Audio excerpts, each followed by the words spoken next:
Okay, let's unpack this. We're looking at sources describing a really critical moment, a snapshot almost, of global friction happening all at once. You've got the world's, biggest economic power, the U.S., basically paralyzed, shut down by its own political fights over this gigantic debt. And while that's happening, the rest of the world, well, it seems like it's not waiting around.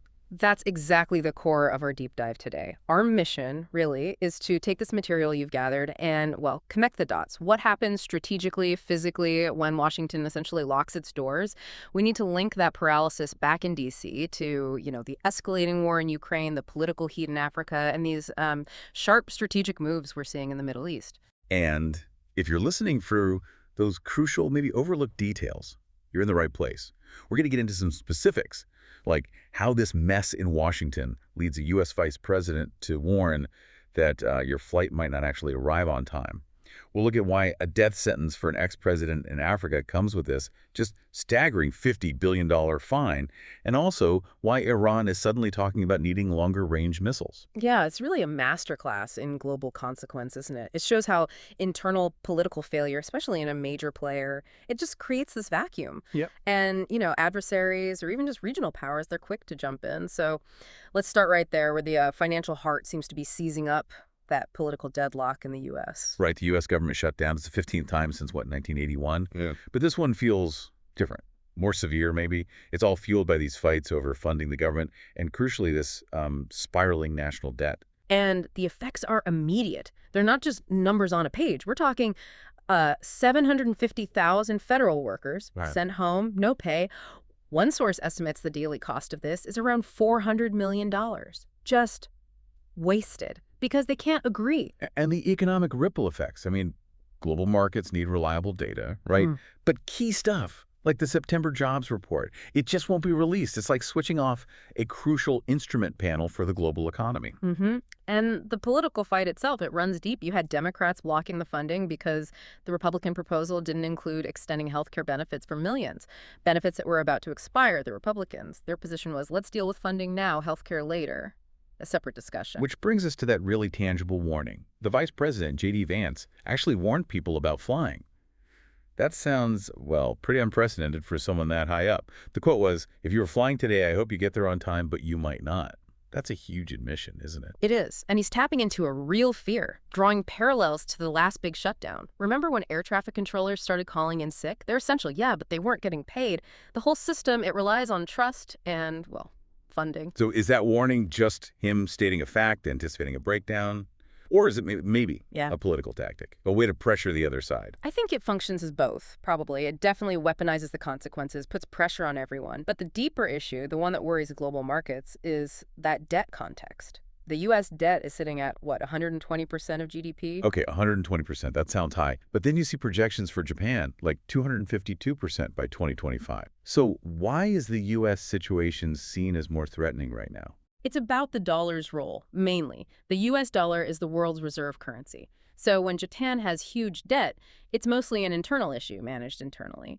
But when the U.S., the issuer of that global currency, shows it can't even manage its own finances or political process, that instability ripples out everywhere. And the market reaction was immediate, wasn't it? Stocks fell, gold hit a record, the dollar weakened. It's a clear sign this internal paralysis has global financial teeth in a way Japan's debt doesn't. Okay, so the financial giant is tied down, its credibility is visibly fraying, and the geopolitical stage doesn't pause. We see the immediate fallout, those relying on U.S. stability like Ukraine, facing just relentless attack. Exactly. The intensity just in one recent 24-hour period was horrifying. Ukrainian sources confirmed Russia launched 49 Shahed drones and 4 ballistic missiles, probably the Iskanders, which are faster, harder to stop. Right, and the Ukrainians downed most of the drones, 44 out of 49, which is impressive. But the missiles, all 5 got through. Iskanders are lethal. They are, and the targeting. It's the specifics that are chilling. Kyiv saw a huge fire at a market. But Dnipro, that big industrial city, they used a daylight drone attack right in the city center while people were at work. That shift resulted in 1 death, 20 injured. Deliberate terror tactics, really. And that prompted Zelensky, again, to plead for stronger, more unified pressure, more sanctions. But if the U.S. is distracted, internally weak, Does that plea just hang in the air longer? Does it delay that unified response? Logically, yes. How can a fractured Washington project unified pressure? It just can't be as effective. Hmm. And meanwhile, Ukraine's dealing with more than just the war. There's this secondary natural tragedy unfolding, too. Yeah, the reports mention devastating floods from heavy rains down in Odessa in the south. It's just awful, a tragedy within a tragedy. Rescue teams reported 9 deaths, including just a heartbreaking story of a family of 5 trapped in a ground floor apartment, couldn't get out as the water rose. Just unimaginable. Switching focus. The Russian official reports, they claim they liberated a place called Verbovoy, but what always jumps out is their very specific list of equipment they say they destroyed, often pointing out foreign aid. They listed 9 armored vehicles, 45 other vehicles, 13 ammo and fuel depots. And crucially, specific targets like energy facilities for the military-industrial complex, a workshop making assault boats, drone launch sites. And they made a point of highlighting the demonstration of a U.S.-made NTPQ-50 counter-battery radar. Okay, wait. For listeners may not familiar, what exactly is a counter-battery radar, and why make a point about destroying a U.S. one? Right, good question. So think of it like the eyes and ears for artillery. When the enemy fires, say, a shell or rocket, this radar tracks it backwards, like instantly. It figures out the exact spot the shot came from. This lets the Ukrainians fire back what's called counter-battery fire really quickly before the Russian guns can, pack up and move. Losing one is a serious blow to their ability to defend themselves and highlighting the U.S. origin. That's propaganda for the home audience. Look, we're defeating NATO gear. Got it. That makes the significance much clearer.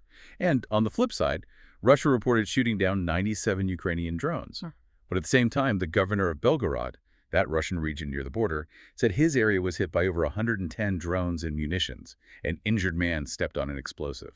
So the fighting is clearly intense, kinetic on both sides of the border. Absolutely. Okay, let's pivot now from that hot war zone to a major political crisis brewing in Africa, the Democratic Republic of the Congo.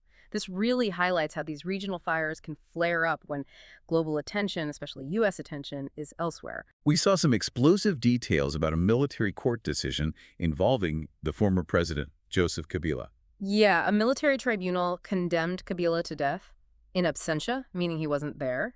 And the charges are, well, about as serious as they get.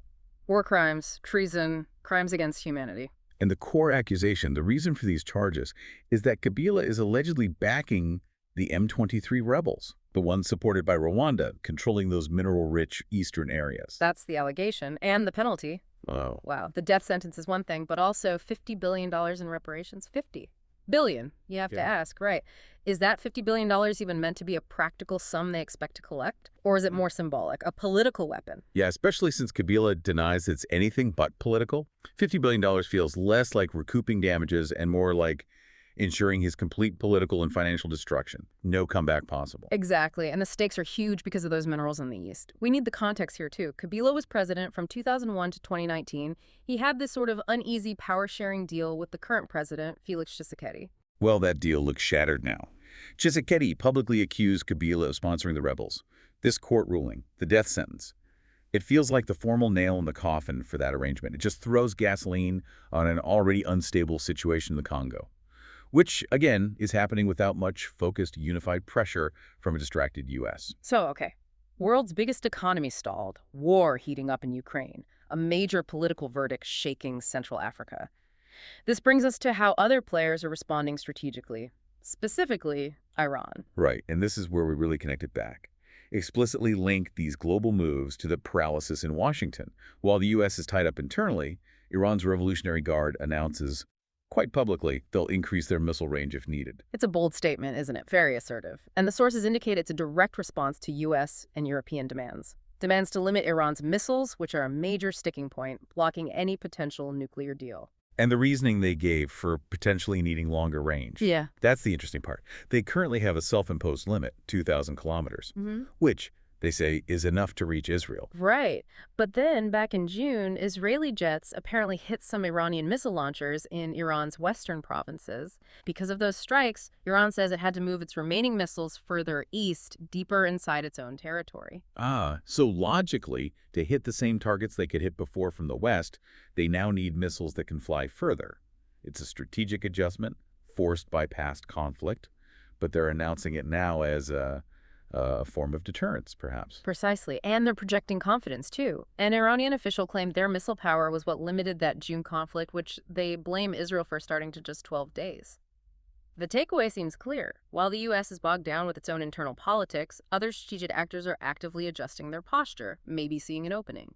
Okay, let's try and summarize the key threads from this deep dive then. We've looked at this simultaneous moment. The world financial core is gridlocked by debt politics, while elsewhere, military crises, political bombshells, Ukraine, DRC, strategic warnings from Iran, they're all escalating. Yeah, the central idea, I think, is that U.S. internal paralysis has immediate external consequences. Iran's warning, the continued fighting in Ukraine, the DRC verdict, none of that waits for Washington to sort out its budget. And given that some analyses suggest the shutdown could be one of the longest, most tiring yet, you really have to wonder about the cumulative cost. The global cost, right, of having this giant, not fully operational on the world stage, it's palpable. I mean, if Washington can't even guarantee funding for its own air traffic controllers or keep the government open, how effectively can it project stability or deterrence globally? That's maybe the thought to leave you with. We definitely encourage you, the listener, to take this analysis and keep exploring on your own. How does internal political health or sickness impact global security? How does it let adversaries maybe gain an edge? Always keep digging. Thanks for joining us for the deep dive.